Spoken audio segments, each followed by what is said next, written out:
Xin chào các bạn, tôi là Huân Nguyễn. Nếu các bạn đang xem video này, có nghĩa là các bạn đang muốn học tiếng Tây Ban Nha một cách nghiêm túc. Nhưng tôi tin rằng kể cả với một núi thông tin và video chồng chéo trên mạng, thì các bạn vẫn sẽ thấy rất khó để định hình được mình nên bắt đầu từ đâu.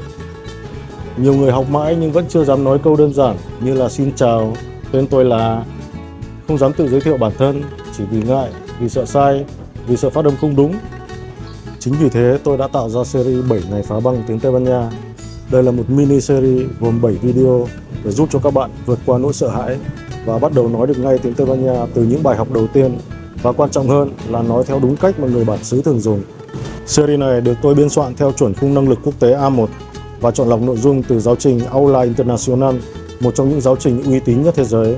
Sau đó biên soạn lại theo cách của tôi để giúp cho các bạn có thể học nhanh hơn, hiệu quả hơn và quan trọng nhất là nói được luôn.